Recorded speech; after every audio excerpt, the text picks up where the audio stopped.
come all the way to Georgetown. I want to see Todd. He's in Baltimore. Such a bro. Wait, Todd's in Baltimore? Yeah, they have districts. Todd's a bro. Yeah, I feel like that's pretty self-evident.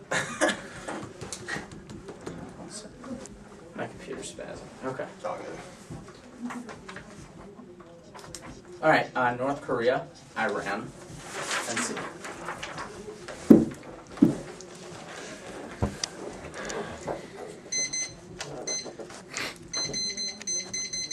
All right. Is everyone ready? Yeah.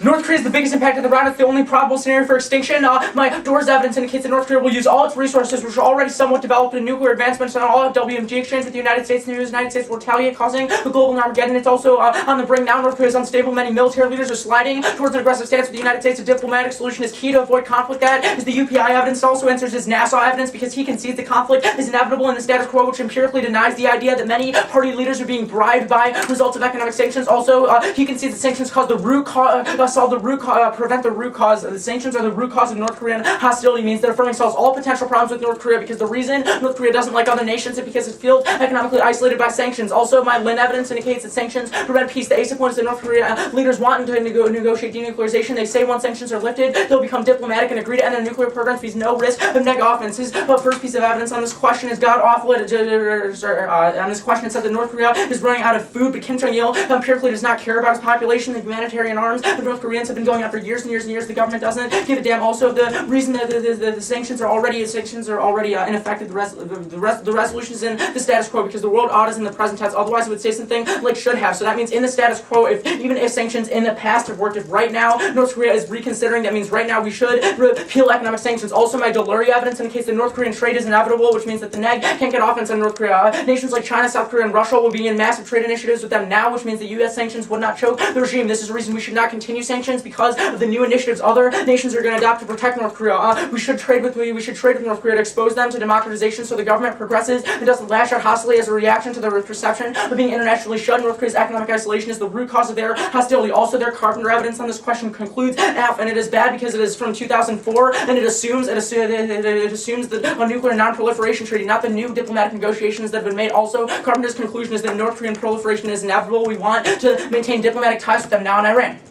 He concedes the Iran Green Movement on the DUS evidence ensures Ahmadinejad's hardline regime will collapse in the status quo. No negative offense on Iran. Sanctions ensure the regime stays power. 3 warns. A, causes Iran leaders to adopt siege mentality, making them invulnerable to political change. The B, supports massive international opposition to the UN.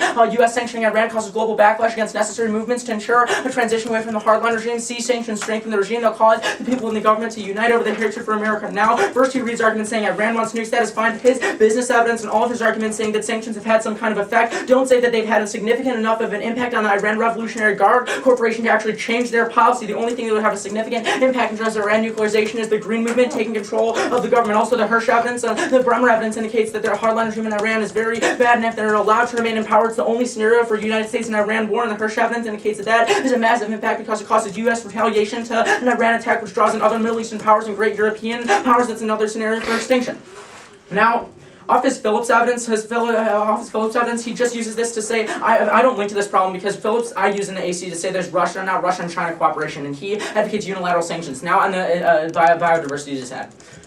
Off his SPOT evidence, literally says that 90 fish predators are gone and 70% of aquatic habitats have been demolished. This means that his impact should have been occurred already. His impact is also extremely improbable and crazy. His Dinser evidence is just a generic policy backed by a piece of biodiversity impact. This is he would not generate a significant enough link to trigger this impact because he just talks about some aquatic species that were saved, whereas his Denner evidence talks about a total loss of biodiversity. That is literally, you can read it after the round, the impact that it is premised on. Also, if one loss of one species, which is the best thing the negative can hope to accomplish, is sufficient to cause extinction, that claim is absurd because that impact should have occurred before because we've had massive amounts of species go extinct. Also, his SPOT evidence says that the current movements are insignificant, and because he doesn't advocate a counterplan, he cannot solve. Because his solvency evidence cites empirical successes of the United States in using sanctions to get nations to secede to treaties, and SPOT evidence concludes that those treaties have been ineffective. He doesn't defend a new type of treaty that would be sufficient to solve his impact. Alright. Can you unplug this in, please? Guys,